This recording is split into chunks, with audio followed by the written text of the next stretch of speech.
salaamaaleykum sama gars yi bàyyi nañu am jàmm ñu ngi leen koy ñaanal di ko sàkku ci yéen fan la réew bi jëm fan la Sénégal jëm est-ce que lii ñu nekkee tey bu ñu ko continuer suba entreprise yëpp du ñu tëj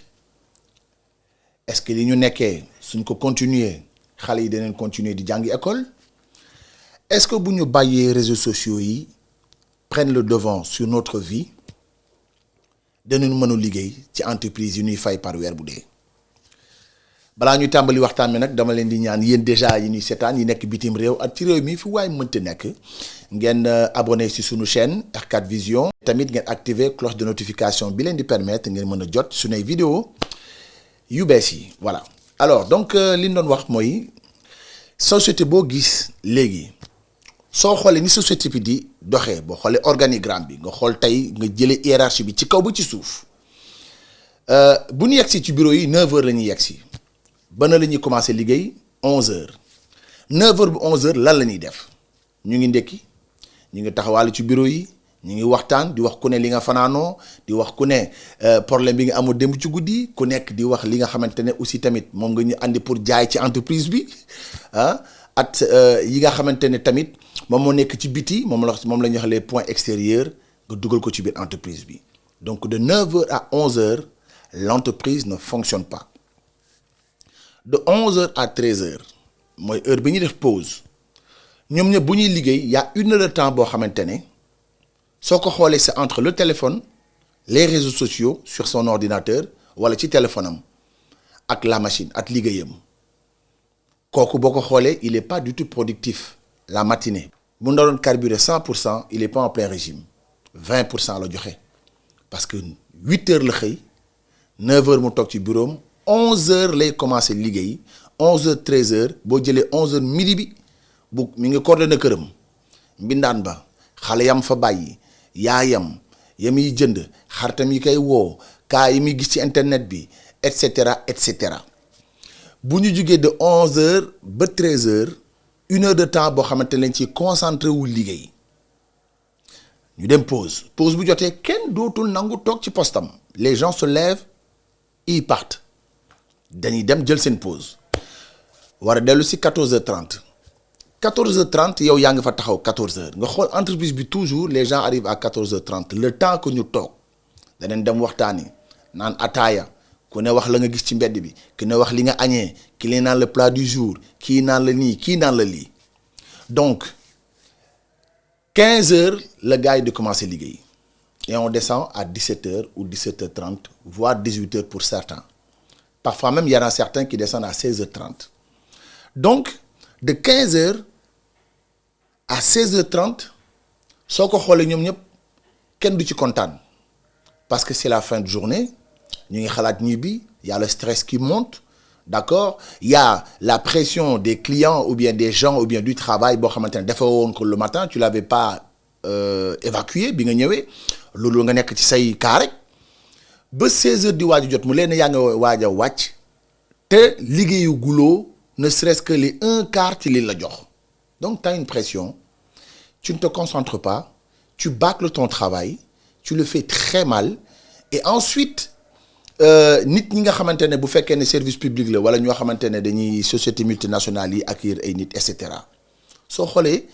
nit ñi seen biir bureau yi da ngay ñëw dugg fekk leen ñu mer te kenn tooñu leen toi tu viens de voir la personne fanaalu leen bokku leen ndey bokku leen bàyyi nga ñëw dugg ci soxla moo la fa andi moom dañ ko fa teg pour que moom mu mën a taxaw ci say soxla mais si tu remarques bien da nga ñëw taxaw la personne elle est fâchée nit ki dafay mer du la déglu ne la oui bonjour monsieur ça va taf-tafee la li nga war a wax du la ci jox information yu doy wala renseignement yu doy jox la ay kayit yoo xam ne naan la signal fii bref ñu bâcler seen liggéey journée bi jeex 17h buy jot. taal nañ seen ay oto dem nañ ñibbi entreprise boobu noonu nit ñax teg ko di ci fay ay nit pour que nit ñi mën ci gagner seen vie mais les gens qui viennent travailler et qui cherchent dur comme fer pour avoir du boulot ou bien à être pris ñu jël leen on leur donne leur chance d'évoluer et de travailler mais ñoom seen bopp ce sont les premiers ennemis de l'entreprise soo ko xoolee 17h wàcc nañu loolu tu le fais fois la semaine fois le mois fois l'année su ñu demee ba nga xamante ne at bi jeex na ñu war a xool li nga xamante ne moom la ñu produire ci at bi ba xam ndax baax na wala baaxul mais da ngay xool les résultats sont catastrophiques les résultats sont catastrophiques ñu koy jiiñante ku nekk nag kii naan Mademba moom lañ ko joxoon liggéeyul kii naan diw kii naan diw et pourtant kenn bëggul jël responsabilité am koo ci accusé naka tu n'as pas bien fait ton travail mu mere la diw daf ma bañ diw sama noonu la diw lii or chacun d'entre nous xam nga boo ñëwee di liggéey si quelles sont tes chances ou quel niveau de compétence nga andi alors que ñun ñëpp ku ci nekk xam nga ne boo ñëwee en entreprise liggéey moo la fa andi waxtaan yóbbuwu la fa internet yóbbuwu la fa et cetera et cetera. Aujourd'hui les réseaux sociaux sont en train de couler les boîtes